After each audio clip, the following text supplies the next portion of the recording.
Candidate 4, Moyon Amélie.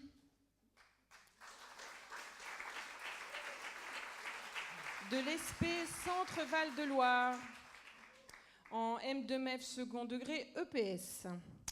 Et le titre du mémoire est « Instaurer un climat motivationnel de maîtrise dans une activité d'opposition interindividuelle, le tennis de table ». Et votre directrice de mémoire est Boisumeau Magali.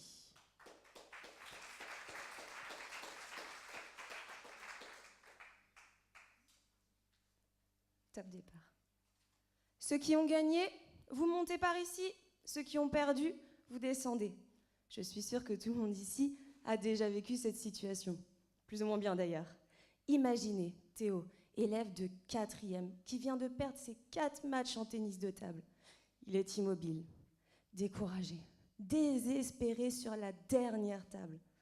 Vous avez bien compris qu'à partir de ce moment-là, Théo n'écoutera plus les consignes. Il n'apprendra plus rien. Plutôt dommage, lorsque l'EPS se donne pour objectif de donner du plaisir dans la pratique.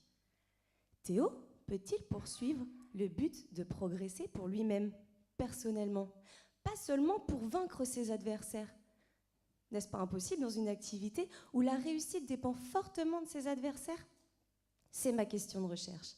Je me suis appuyée sur plusieurs études, notamment celle de Weigand et Burton, qui ont montré qu'il était possible, en EPS et dans toute autre discipline, de créer un climat de maîtrise. Qu'est-ce qu'un climat de maîtrise?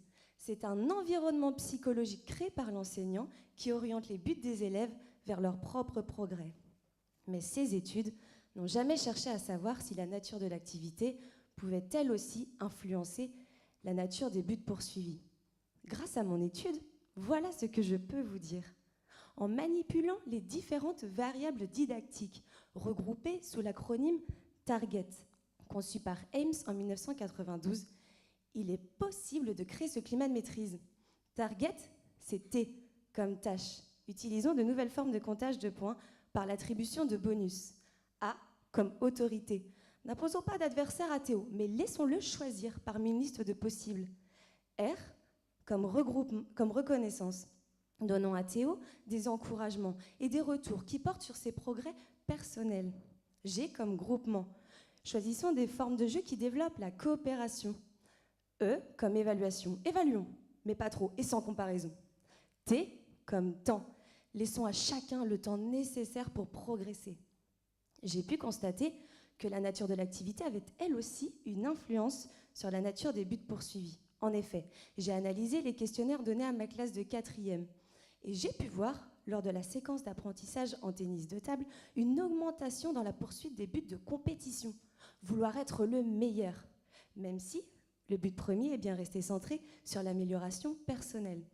Cette augmentation est due aux représentations qu'ont les élèves. Théo me l'a dit, mais madame, le but de l'EPS, le but du tennis de table, c'est de gagner.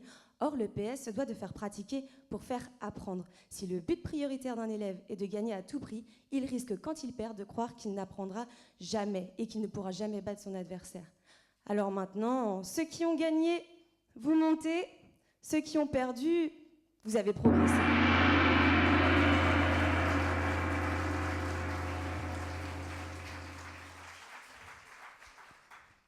Bon, donc tout le monde a gagné. Voilà, c'est ça. Alors, vous venez de l'ESP Orléans.